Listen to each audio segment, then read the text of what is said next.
Hello everyone, this is Ritesh Tripathi, teacher in Kendriya Vidyalaya. तो आज का ये वीडियो बहुत ही खास होने वाला है क्योंकि आज का ये जो वीडियो है, जो इसमें न्यूज़ है, वो रिलेटेड है हमारे ट्रांसफ़र से। और ट्रांसफ़र का आप जानते हो कि सारी जो चीज़ें केवीएस में जो एक्टिविटीज़ होती हैं, वो उनका जो सेंटर पॉइंट होता है वो ट्रांसफ़र ही होता है।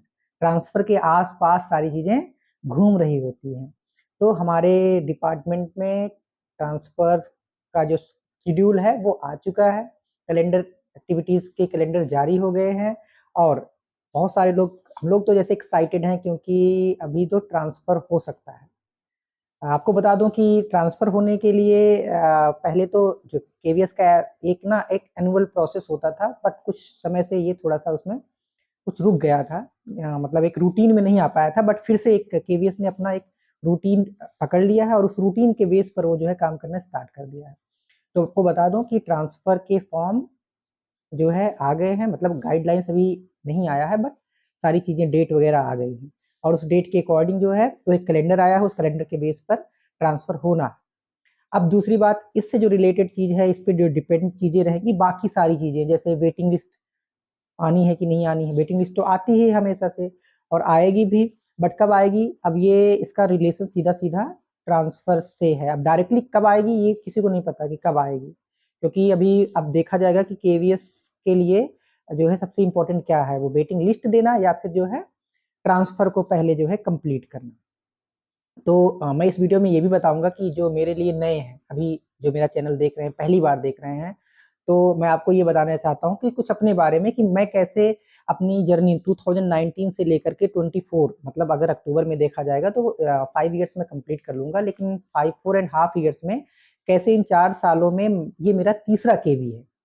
मतलब आप ट्रांसफ़र का प्रोसेस आप सोचोगे कि अगर केवीएस की प्रिपरेशन कर रहे हो या फिर केवीएस में आ चुके हो, तो सबसे पहले मैंने 2019 में जो मेरी फर्स्ट पोस्टिंग थी, वो मैंने कलपक्कम में जॉइन किया था। कलपक्कम तमिलनाडु, ये चेन्नई आरओ में आता है। वहाँ वहाँ पर जॉइन करने के बाद और तब जो केवीएस की पॉलिसी थी, उसमें ऐसा था कि हम लोगों को एक फॉर्म भराया गया था कि उस फॉर्म में हमने एक अंडरटेकिंग दी थी कि हम 3 साल तक ट्रांसफ़र के लिए माँगेंगे ही नहीं, अप्लाई ही नहीं करेंगे। बट फिर सडनली हमारी किस्मत खुलती है और हमें ट्रांसफ़र के लिए एलिजिबल माना जाता है 2021 में। और उसी अपॉर्चुनिटी को मैं ग्रैब करते हुए मैंने क्या किया कि मैंने सोचा कि चलो हार्ड स्टेशन चलते हैं, क्योंकि वहाँ से नॉर्थ ईस्ट के पॉइंट या फिर हार्ड स्टेशन के पॉइंट मिलेंगे। तो हार्ड स्टेशन पे क्या होता था, हमारे पास पॉइंट्स नहीं थे, जो ट्रांसफ़र काउंट जिन्हें कहते हैं, टीसी कहते हैं, वो पॉइंट्स हमारे पास नहीं थे। तो मैंने सोचा कि ऐसा हार्ड स्टेशन लेते हैं जहाँ पर हमारा ट्रांसफ़र ईज़िली हो जाए और वहाँ पर 3 साल कंप्लीट करने के बाद मैं अपना होम स्टेट यूपी में अप्लाई कर सकूँ। फिर जैसे ही मैं वहाँ से करता हूँ और मेरा 2 साल कंप्लीट होता है उस नॉर्थ ईस्ट में, मेरा जो स्टेशन मुझे ट्रांसफ़र मिला था कलपक्कम के बाद, वो सीधा मिला था तमिलनाडु, ओह सॉरी, सिलचर मिला था। सिलचर, असम यूनिवर्सिटी सिलचर मिला था, ये साउथ असम में है, ठीक है? उसके बाद वहाँ पर मैं 2 साल रहा और 3 साल का टेन्योर मुझे कंप्लीट, मेरा जो स्टेशन है वो चेंज हो गया, स्टेशन वहाँ से चेंज होकर के मैं चला आया शिवसागर, अपर असम में, ये डिब्रूगढ़ के पास, और ये जो मेरा रीजन है गुवाहाटी रीजन मुझे मिल गया। अब मैं इस डाउट में हूँ कि मेरा टेन्योर कंप्लीट तो मान लिया जाएगा, बट मेरा जो स्टेशन पॉइंट है वो हो सकता है 0 हो जाए, और स्टेशन पॉइंट 0 होने के केस में क्या होता है वो तो बाद में पता चलेगा कि कैसे फिर से जो है हम एलिजिबल होंगे कि नहीं, वो तो हम ऑफिशियल प्रोसेस के थ्रू जाएँगे कि कैसे चीज़ें करना है। तो ये चीज़ हो गई। उसके बाद अब हमें क्या करना होगा, अब हमें ट्रांसफ़र लेने के लिए तो अभी हमें यूपी में कितनी पोस्ट कहाँ पे खाली है उसको कैलकुलेट करना होगा और फिर वहाँ पर जाना होगा। तो ये डिफ़िकल्टीज़ है थोड़ी-सी, अगर आप केवीएस में आ गए हो, जॉइन कर लिए हो या फिर जॉइन करने के लिए सोच रहे हो, क्योंकि अभी तो जॉइन कर लिए हो तो फिर आपका दिमाग चलता है ट्रांसफ़र लेना है, कहाँ लेना है, कहीं नहीं लेना है। बट जब जॉइन आप प्रिपरेशन कर रहे होगे तो ये सब नहीं चलता दिमाग में कि कहाँ कहीं मिले दे दो। हमारे दिमाग में ये चल रहा होता है कहीं मिले दे दो, और जब मिल जाता है तो फिर हमें होम स्टेशन, मतलब 2-3 महीने तो बहुत अच्छा लगता है, उसके बाद फिर हमें लगने लग जाता है यार होम स्टेट मिल जाए, होम स्टेट मिल जाए। तो होम स्टेट का जो रास्ता है वो हार्ड स्टेशन से होकर के गुजरता है। तो इस पर मैं वीडियोज़ बनाता रहूँगा, और हाँ, इस पर कुछ और चीज़ें बता दूँ कि अभी गाइडलाइंस अच्छे से मैंने पढ़ी भी नहीं, अभी शायद आई भी नहीं, और आएगी तो मैं पढ़ कर के उस पे वीडियो बनाऊँगा कि किस तरीके से जो है कि लोग अप्लाई कर पाएँगे। पिछले गाइडलाइंस के अकॉर्डिंग जो थी, उसमें हम एलिजिबल तो हैं, उसमें मतलब क्लियर नहीं है, बट जो नॉर्मल स्टेशन पर हमारे साथ ट्रांसफ़र हुए थे 2021 में, वो एलिजिबल नहीं है क्योंकि उनको 5 साल के लिए चाहिए।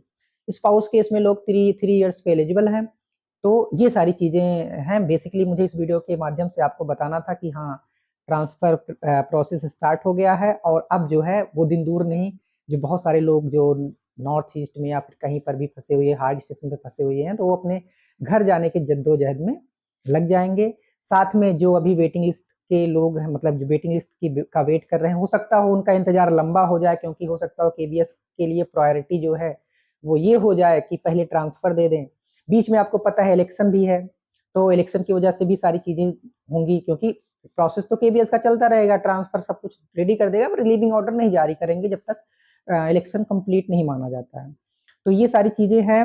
तो इस वीडियो में इतना ही। मैं आपको उससे रिक्वेस्ट करूँगा कि अगर आपको मेरे इस वीडियो से वैल्यू मिलता हो, आपको कुछ आपकी जानकारी अपडेट होती हो, तो आप मेरे चैनल को सब्सक्राइब करिए, मेरे वीडियोज़ को लाइक करिए और शेयर भी करिए लोगों तक, ताकि मुझे मोटिवेशन मिले। साथ में मैं अपना इस मैसेज में कमेंट मैसेज के कमेंट में मैं अपना इंस्टाग्राम आईडी भी दे रहा हूँ। आपको कुछ भी जानकारी चाहिए हो, तो आप वहाँ पर मुझे डीएम कर सकते हैं और मैं जो है टाइम के अकॉर्डिंग आपको वहाँ पर आंसर करूँगा। Thank you.